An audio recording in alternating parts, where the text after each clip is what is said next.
Oh my gosh, everybody. I have been busy building something very special for the last 3 months that's kept me away from this. I love this. The wait is over, guys. I cannot wait to show you guys what I've been working on and some of the inherent problems that we've all experienced as collectors that this product will not only solve, but it'll crush. So I cannot wait to share that with you guys. Let's get started with today's video.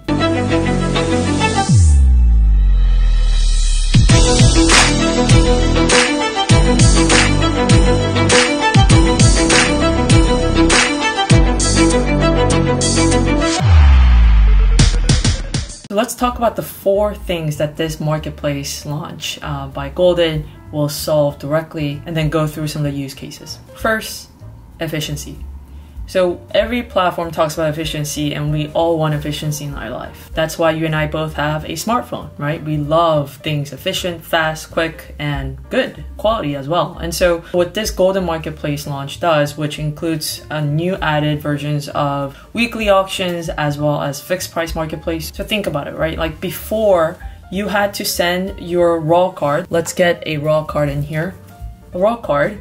You buy this card or you pull the card, whatever it is. By the way, this is my first Nebula pickup right here. I love it. It's the goalkeeper of South Korea's World Cup team.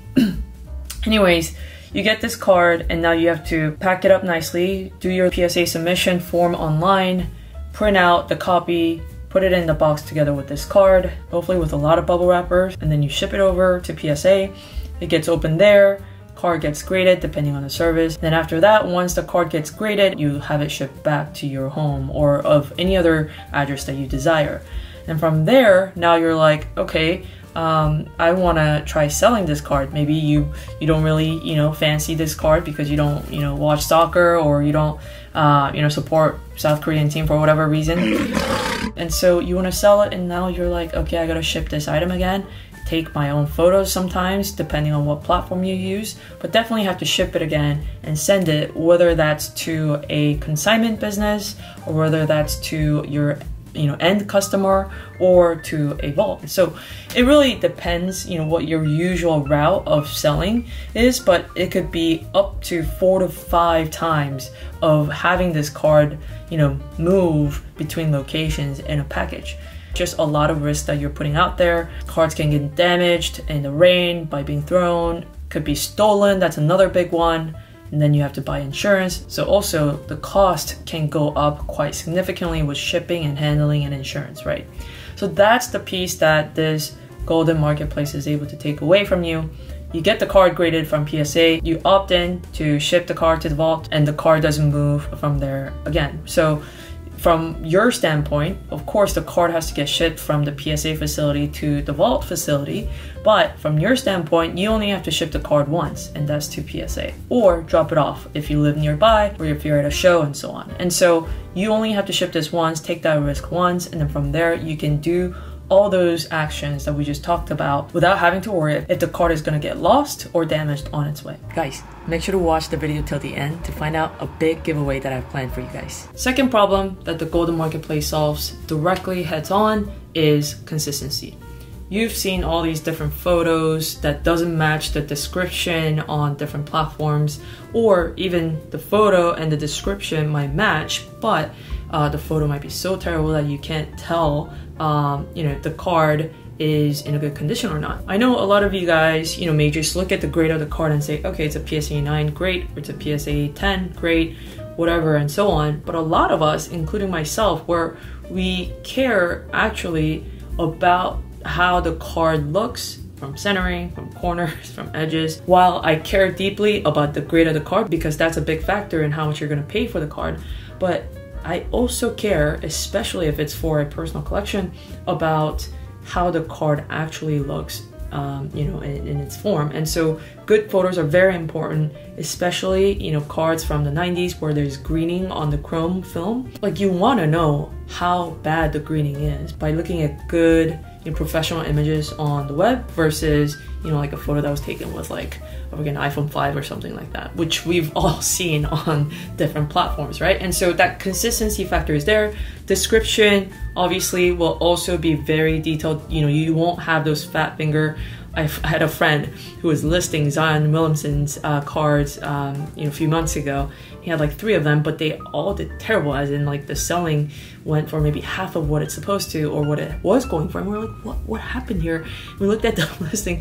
He added 2 I's in Zion, so Z-I-I-O-N. And so it probably got, half, if not, even less than that of the potential eyes that the cards were supposed to get. Anyways, those kind of mistakes, you won't have that in using the Goldin Marketplace. Every listing will be consistent, every photo will be consistent. Third, and this is very important for me, having used many different consignment businesses before to sell my cards, one of the big things that I really cared about, and I know a lot of you guys do as well, is transparency. And I will not lie to you, there are some services I've used where I see the item sold on eBay, for example, but I would be kept sort of in dark for a few weeks, maybe 2 weeks, 2.5 weeks, about payment status, has the buyer paid, has the payment cleared, when am I going to get paid, and so on. And so there's not so much transparency around that. And also sometimes, it's not clear, even though, they may say you will get,